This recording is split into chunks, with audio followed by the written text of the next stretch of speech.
बोलो जयकारा बोल मेरे श्री गुरु महाराज की जय। सभी गुरुमुख प्रेमियों से जय सच्चिदानंद।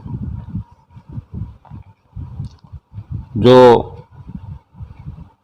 धन दुनिया में कमाया जाता है उसकी अगर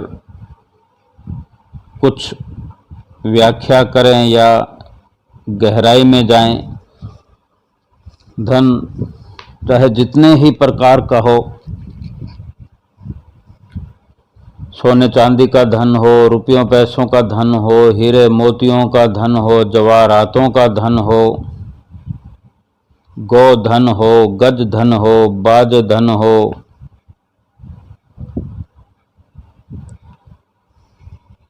आजकल आधुनिक युग है। पहले पुराने समय के अंदर धन को जो सोने चांदी और मोतियों के रूप में हुआ करता था धन, तो तिजोरियां भी नहीं होती थी, बैंक भी नहीं होते थे, तो जमीन के अंदर गाड़ कर रखते थे।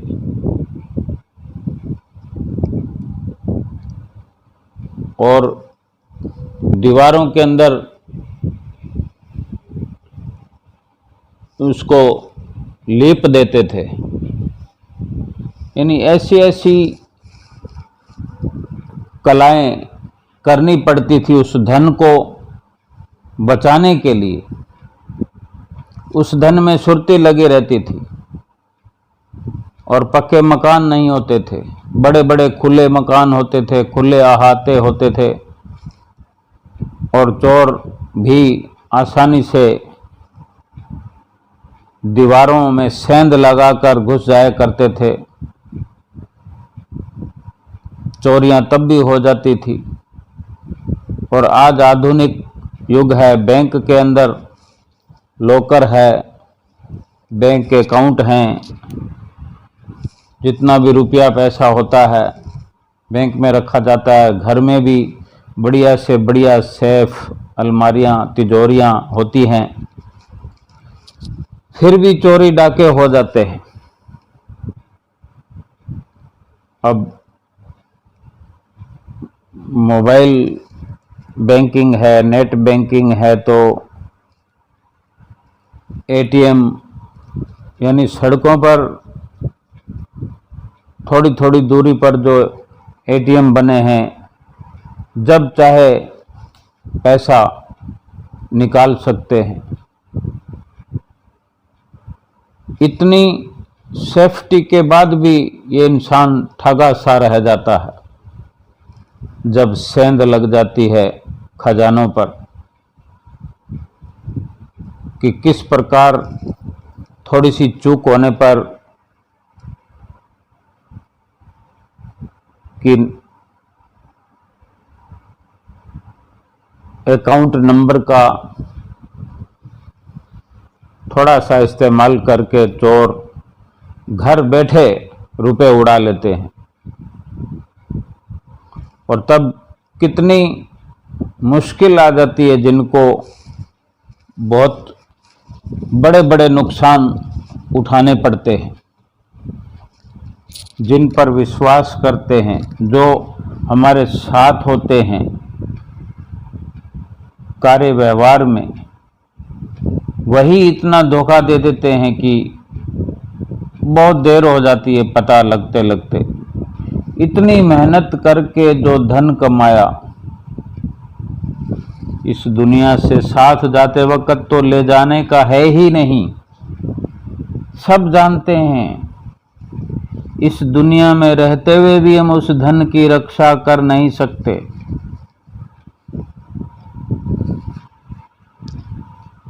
और जिसकी रक्षा नहीं कर सकते उसी को पालने में लगे हुए हैं, और वो जिसको हम पाल रहे हैं, जिस धन को एकत्र कर कर सुरक्षित रख रख कर उसके लिए चिंतातुर अवस्था में रहते हैं, उसी धन की वजह से जान का जोखिम लगा रहता है। धन का होना अच्छी बात है, लेकिन फिर उसी धन के लिए पूरा जीवन बर्बाद कर देना, उसी के लिए सोचते रहना, उसी की चिंता में रहना, उसको कमाने की चिंता, फिर उसको छुपाने की चिंता।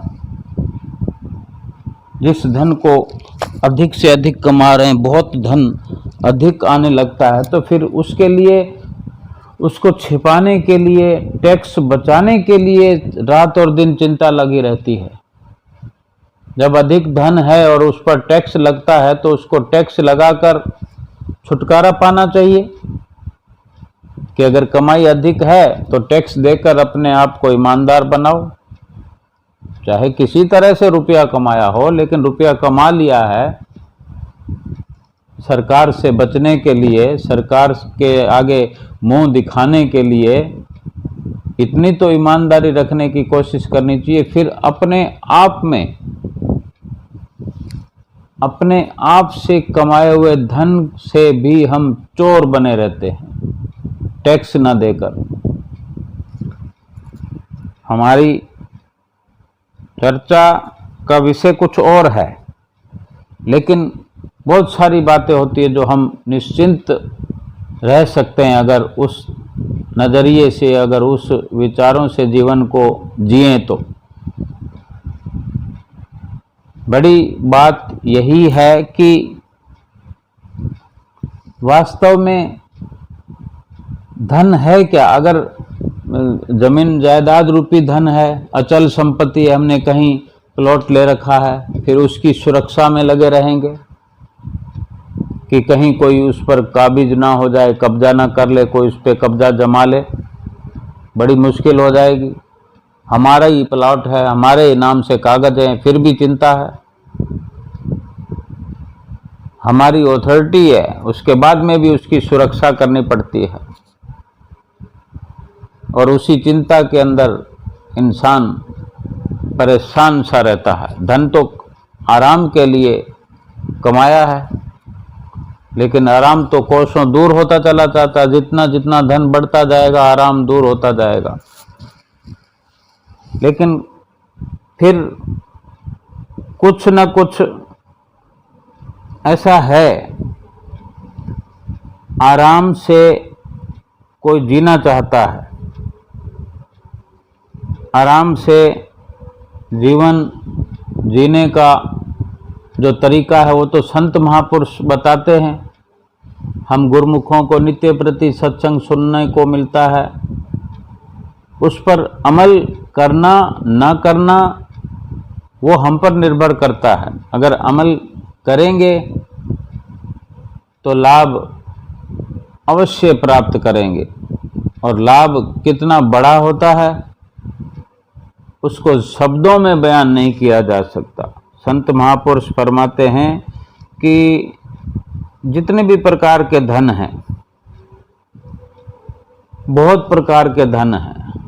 जमीन जायदाद का धन है, ये अचल संपत्ति है, ये रुपया पैसा है, ये चल संपत्ति है, इसको कहीं भी उठा कर ले जा सकते हैं। गहना हो, जेवरात हो, कहीं भी ले जा सकते हैं। लेकिन दोनों प्रकार के धन है। इसके अलावा भी कोई गौशालाएं होती हैं, वो गायों का जो बिजनेस होता है, या आज ऐसे बिजनेस खत्म हो गए, लेकिन ये पुराने समय की बातें। किसी भी प्रकार का धन हो, उसकी चिंता लगी रहती है। चिंता को मिटाने का, सुकून प्राप्त करने का संत महापुरुष बताते हैं रास्ता, तरीका, कि हम जो धन की हर वक्त ख्वाहिश रखते हैं, धन में अपना समय व्यतीत करते हैं, धन की बड़ाई करते हैं, धन की लालसा रखते हैं, लालच रखते हैं, तो धन एक ऐसा भी है, और धन केवल वही है जो सच्चा भगवान का नाम है, शब्द है। धन तो हमारा, जिसको हम कह सकते हैं कि ये मेरा धन है, हम तो वो कहते हैं ये मेरा धन है, मेरा कुटुंब है, ये परिवार है, मेरा ये बिजनेस है, ये मेरी दुकान है, ये मेरी कंपनी है, मेरी फैक्ट्री है, ये ऑनलाइन बिजनेस है, ये वो बिजनेस है। लेकिन ये हमारा कुछ भी नहीं है, क्योंकि ये यहीं धरा रहेगा, पड़ा रहेगा। इसको बढ़ाते बढ़ाते बढ़ाते हम आगे बढ़ जाएंगे खाली हाथ। धन कमाया हो और खाली हाथ हम अपने गंतव्य पर पहुंच जाएं तो कितने दुख की बात है। संत महापुरुष कहते हैं कि धन वो कमाओ जो साथ जाए, जो साथ रहे, जो काम आए। और ये जो संसार का धन है, इसका सदुपयोग ही वास्तव में हमारा असली धन है। इसका उपयोग क्या है? ये झूठे धन को हम कमाते हैं तो इस तरीके से कमाएं कि इसके अंदर रात और दिन गलतान ना होकर सच्चे धन के अंदर जो मालिक का शब्द है बख्शा हुआ, जो नाम की कमाई है, सुमरन की कमाई है, भजन अभ्यास की कमाई है, ये धन अपने अंदर एकत्र होता है। ये जीवात्मा को तो सुखी करता ही है, इस शरीर को भी सुखी रहता है। शरीर के अंदर कोई चिंता रूपी रोग नहीं। आज इस दुनिया के अंदर जिसको चिंता रूपी रोग नहीं है,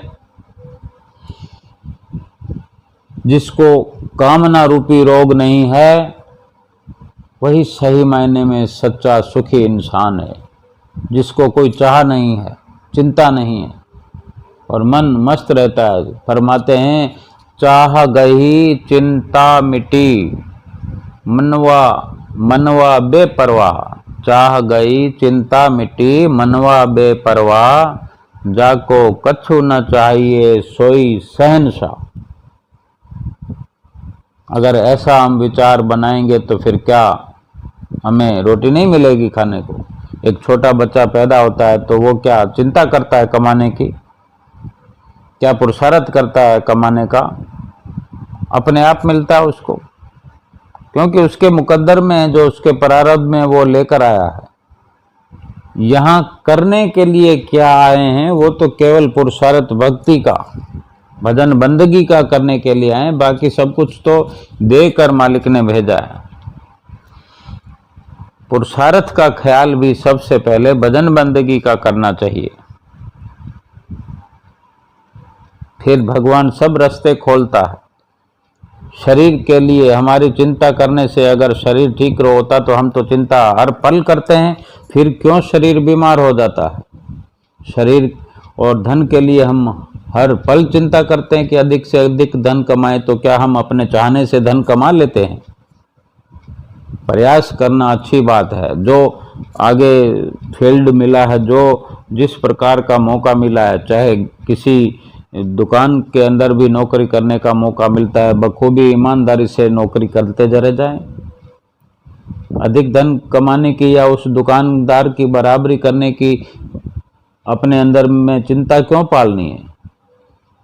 छोटा बनकर भी रहेंगे तो क्या है? चिंता करनी है भजन भक्ति की करनी है कि मुझसे भजन भक्ति होती रहे, मैं भजन भक्ति से वंचित ना रह जाऊं।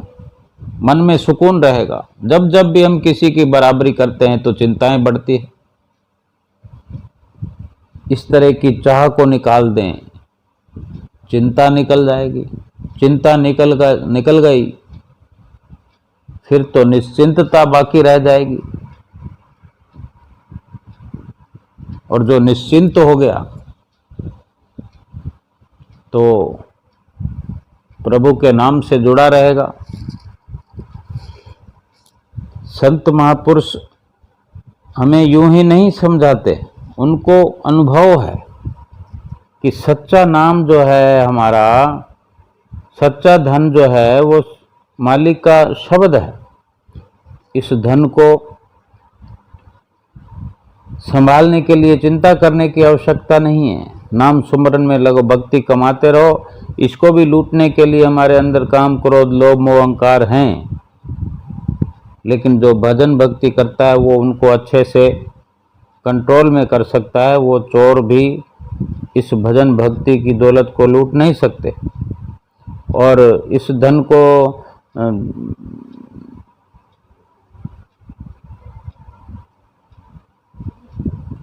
परमार्थ में लगाएं,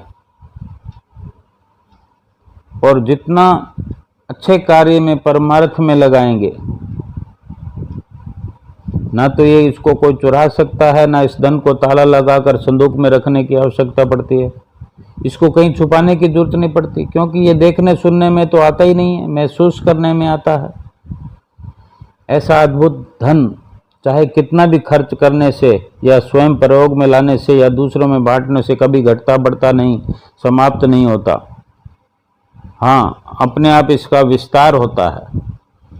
अंदर बाहर ऐसा अनमोल धन अंदर बाहर सफर करते हुए हम जहाँ कहीं भी चले जाएं हमारे साथ रहता है, सदा साथ देता है, हमारा बचाव करता है, हमको सुखी रखता है, हमारा परलोक भी सुहेला करता है। क्यों फिर इस धन के लिए हम प्रयत्नशील नहीं रहते? क्यों नहीं करते इस धन को प्राप्त करने का पुरुषार्थ?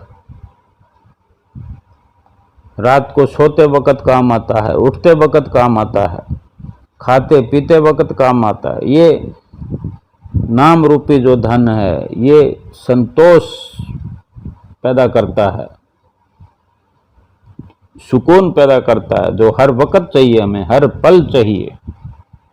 किसी से बात करते हुए, व्यवहार करते हुए, कहीं सफर करते हुए, घर में रहते हुए, उठते बैठते, हर वक्त हर पल सुकून चाहिए हमें। जहाँ सुकून की कमी हुई तो मन कलपने लगता है। लेकिन जो भजन सुमरन का धन एकत्र करता है उनको सुकून भरपूर मिलता है, संतुष्टि रहती है, शांति मिलती है। और ये सब जिसके पास हो उसका हर पल सुख से व्यतीत होता है। ये परमेश्वर रूपी अनमोल अमूल्य अगम अपार धन की कोई बराबरी नहीं कर सकता। और इसको जितना चाहे हम कमा सकते हैं। अपने अंदर सुंदर सुंदर भाव पैदा करें, सुंदर विचार पैदा करें और अधिक से अधिक इस धन को एकत्र करके इसको बांटते रहें। अगर किसी को सुकून की कमी है और हमारे पास सुकून अधिक है तो उसको अच्छी अच्छी बातें सुनाकर उसको सुकून दे सकते हैं, उसका दिल खुश कर सकते हैं। इससे बड़ा कोई परोपकार नहीं। ये परमात्मा की दया और सतगुरु की कृपा से इस मायावी संसार का एक पैसे का भी लालच किए बिना हमें यह अनमोल धन मिल सकता है, मिल रहा है। तो अपने समय का सदुपयोग करना है और जो संसार का धन प्रभु कृपा से अपने प्रारब्ध से हमें नसीब है, हो रहा है, होता रहेगा, उसका सदुपयोग भी यही है कि खूब संसार के अंदर अच्छे से अच्छा खाएं अगर हमारे पास धन है। लेकिन अच्छे से अच्छा कमाने के लिए पाप कर्म करने की आवश्यकता नहीं है। जो आसानी से पुरुषार्थ मात्र करने से धन प्राप्त होता है वो प्रारब्ध की निशानी है, जो सहज में मिलता है, सरलता से मिलता है। उसी के अंदर वो जितना भी अधिक है, जो मर्जी करें, जो मर्जी खाएं, ऐश इशरत करते हुए। लेकिन हमारा मिशन जो है, हमारा पहला कर्तव्य यही है, श्री गुरु महाराज जी के बख्शे हुए नाम की जो सिमरन की हमें हिदायत मिली है, अधिक से अधिक सुमरन करते हुए, जो कि हमें नित्य प्रति अभी 2 घंटे सिमरन की आज्ञा मिली हुई है। अवश्य करते हुए अपने समय को, अपने संसार के कमाए हुए धन को सदुपयोग में लाते हुए और भक्ति की दौलत एकत्र करते हुए उसका भी परोपकार में खर्च करते हुए अपने जैसा दूसरों को भी सुकून बांटते हुए, शांति प्रदान करते हुए, पल पल करके अपने इस जीवन की संभाल करते हुए, प्रभु के नाम का हर वक्त अपने अंदर ख्याल करते हुए इस जीवन के निर्वाह को करते हुए लोक को भी अपना सुहला करना है और परलोक को भी सुखी बनाना है। बोलो जयकारा बोल मेरे श्री गुरु महाराज की जय।